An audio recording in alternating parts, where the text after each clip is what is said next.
Assalamualaikum warahmatullahi wabarakatuh. Selamat pagi anak-anakku yang kusayangi. Apa kabar kalian hari ini? Semoga semuanya dalam keadaan sehat ya. Sehingga pada kesempatan kali ini kita bisa melanjutkan materi, yaitu kita akan mempelajari sejarah perkembangan sistem periodik unsur. Seperti yang kita ketahui, di dalam kimia kita punya suatu tabel unsur. Nah, tabel unsur yang kita gunakan sekarang itu sebenarnya melalui masa yang panjang sehingga tersusun rapi seperti itu. Maka kita harus tahu dulu sejarah perkembangan sistem periodik unsur hingga hari ini yang kita pakai. Nah, pertama kali saat ada penggolongan unsur, orang zaman dulu itu hanya membagi unsur dalam klasifikasi logam dan non-logam saja.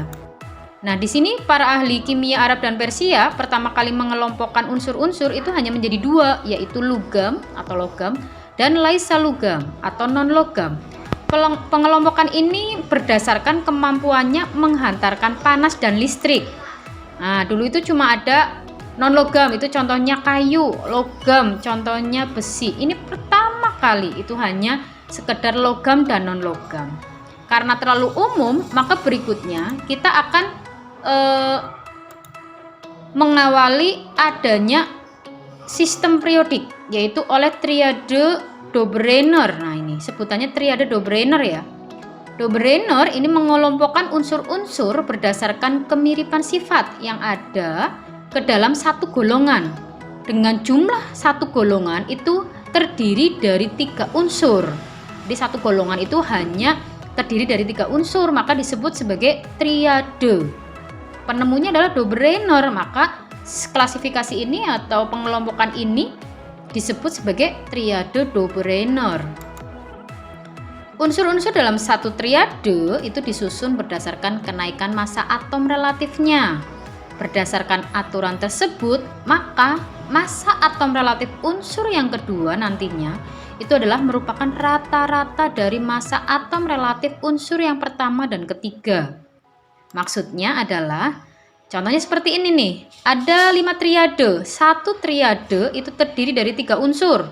Misalnya triade 1 isinya Li, Na, K, dan seterusnya sampai triade 5. Nah, saat kita menentukan massanya, massa atom, di sini tadi ada dalam Li, satu triade ada Li, ada Na, ada K. Ingat ya, massa itu kan ada di atas ya, ini ya, nomor massa ya.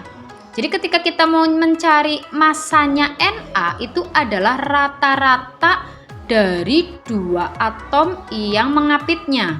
Jadi ketika kita mencari Na, maka massa Li yaitu 7 ditambah massa K yaitu 39 dibagi 2. Karena rata-ratanya ketemunya adalah 23. Begitu juga ketika di triade 4. Di triade 4 ini terdiri dari Cl, Br, dan I. Cl massanya 35, Br massanya 80, I massanya 127. Nah, Br ini massanya dapat dari mana? Dari rata-rata Cl dan I. 35 ditambah 127 dibagi 2. Ketemunya adalah 81. Ingat ya, dalam satu triade terdiri dari 3 unsur. Massa unsur yang tengah itu adalah massa rata-rata dari massa atom yang pertama dan ketiga. Nah, setelah adanya triade Dobereiner, maka sejarah SPU ini akan berkembang lagi, yaitu dengan dicetuskannya oktav Newlands. Nah, Newlands dalam penyusunan unsur kemudian menemukan hukum oktav yang menyatakan jika unsur-unsur disusun berdasarkan kenaikan nomor massa atom ya, maka sifat unsur tersebut akan berulang pada unsur ke-8. Berdasarkan hukum oktav ini, unsur-unsur disusun berdasarkan kenaikan massa atom relatifnya.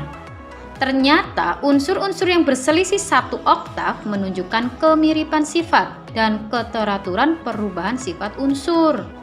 Misalnya, unsur H dengan unsur ke-8 yaitu F itu akan memiliki kemiripan sifat. Nah, ini maka disebut oktav Newlands karena selisihnya 1 oktav. Nah, perlu diketahui bahwa saat daftar oktav Newlands disusun, unsur-unsur gas mulia belum ditemukan. Pengelompokan ini ternyata hanya sesuai untuk unsur-unsur ringan dengan massa atom relatif rendah.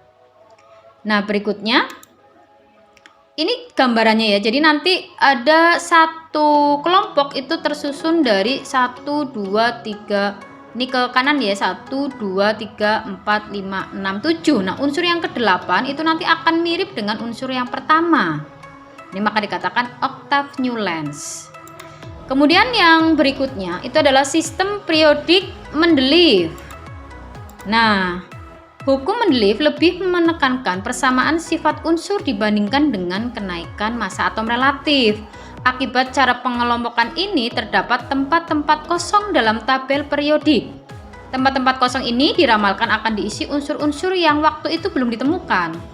Di kemudian hari, ramalan itu terbukti dengan ditemukannya unsur-unsur yang memiliki kemiripan sifat. Unsur-unsur tersebut yaitu germanium di bawah silikon dan gallium di bawah aluminium. Sistem periodik Mendeleev masih memiliki kelemahan. Kelemahan sistem periodik Mendeleev antara lain sebagai berikut. Yang pertama, penetapan unsur tidak sesuai dengan kenaikan massa atom relatifnya. Nah, hal ini terjadi karena penempatan unsur mempertahankan kemiripan sifat unsur dalam satu golongan. Kemudian yang kedua, masih banyak unsur yang belum dikenal pada masa itu, sehingga banyak tempat kosong dalam tabel periodiknya. Nah, ini adalah sistem periodik Mendeleev. Ini masih tahun 1800-an ya, jadi masih belum di era 1900 ini, sehingga masih banyak yang kosong karena saat itu masih terbatas unsur-unsur yang ditemukan. Nah, kemudian sistem periodik Mendeleev ini disempurnakan lagi sehingga tercipta sistem periodik modern yang kita pakai sampai dengan hari ini. Pengelompokan ini ditemukan oleh Moseley berdasarkan kenaikan nomor atom. Jadi kalau tadi beberapa dari sistem periodik itu berdasarkan kenaikan massa atomnya, kalau ini adalah berdasarkan nomor atom dan kemiripan sifat. Sistem periodik modern dikenal juga dengan sistem periodik bentuk panjang. Sistem periodik bentuk panjang nanti terdiri atas lajur vertikal yang disebut golongan dan lajur horizontal yang disebut dengan periode. Nah, golongan-golongan ini disusun berdasarkan kemiripan sifat, sedangkan periode itu disusun berdasarkan kenaikan nomor atomnya. Seperti apa penampakan dari sistem periodik modern? Nah, ini contohnya seperti ini. Nah, nanti kelas 10 wajib punya ya, entah itu kalian download atau beli di toko buku gitu ya, harus punya ya untuk tabel periodik untuk kimia unsur. Harus punya semuanya. Nah, ini nanti kita akan bahas di video berikutnya khusus sistem periodik modern yang membahas tentang golongan dan periode. Jadi perlu diingat bahwa sejarah perkembangan SPU mulai dari yang paling sederhana yaitu logam dan non-logam, kemudian triade Dobereiner, kemudian octave Newlands, kemudian berkembang lagi menjadi sistem periodik Mendeleev, dan yang terakhir adalah sistem periodik modern. Semoga bisa dipahami. Kita akan lanjut untuk video berikutnya membahas khusus sistem periodik modern. Terima kasih atas perhatiannya. Semoga bermanfaat. Assalamualaikum warahmatullahi wabarakatuh.